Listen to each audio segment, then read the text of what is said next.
اور جو ناک پہ مکھی بٹھا کے رکھتے ہیں نا اور دل میں لے کے بیٹھ گئے اس نے یہ کیوں بولا تھا، ابے بھائی جو بولا تھا بول دیا ختم کر، جب سنا دیا اس نے بھی سنا دی، اس نے بھی سنا دی، ختم، قصہ ختم، چلو بھائی دوبارہ سے جیسے انجوائے کرو لائف۔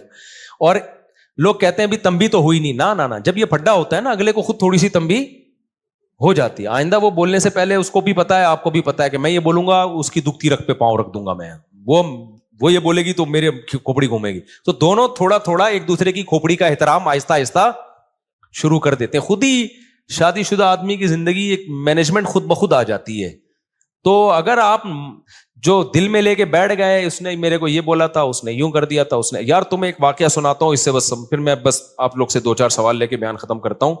اس سے بڑا کیا یعنی ایک طرح سے ظلم ہوگا کہ سیدہ عائشہ رضی اللہ تعالی عنہا پر جب تہمت لگی ہے نا، منافقین نے جھوٹی تہمت لگائی، اس میں حضرت مصطح رضی اللہ تعالیٰ عنہ جو صحابی رسول ہیں وہ بھی اس پروپیگنڈے کا شکار ہو گئے تھے، وہ بھی منافقین کی باتوں میں آ گئے اور انہوں نے بھی حضرت عائشہ کے بارے میں یہ منافقین سے سن کے الفاظ کہے۔ حضرت عائشہ بیٹی کس کی ہیں؟ ابو بکر کی۔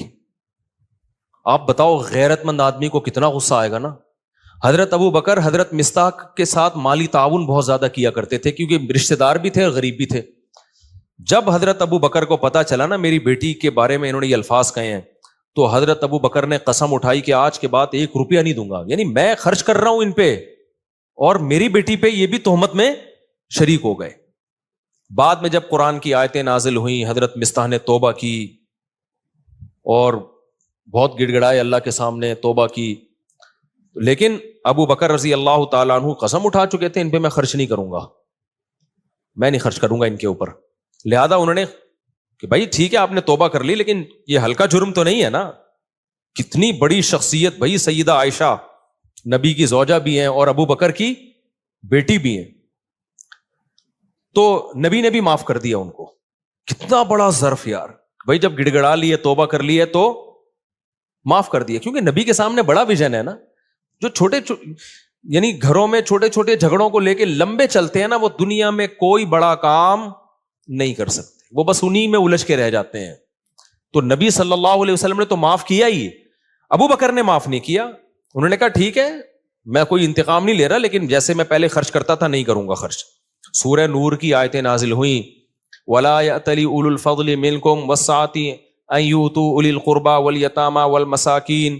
فرمایا اللہ تعالیٰ نے کہ تم میں جو قرابت دار ہیں تو جن لوگوں نے ان پہ خرچ نہ کرنے کی قسم اٹھائی ہوئی ہے وہ اپنی قسموں کو توڑ دیں۔ الا تحبون ان یغفر اللہ لکم، کیا تم چاہتے نہیں ہو کہ اللہ تمہاری غلطیوں کو بھی معاف کرے؟ یعنی تم یہ چاہتے ہو نا کہ اللہ تمہاری غلطیوں کو بھی معاف کرے۔ یہ کس کو تنبیہ ہو رہی تھی؟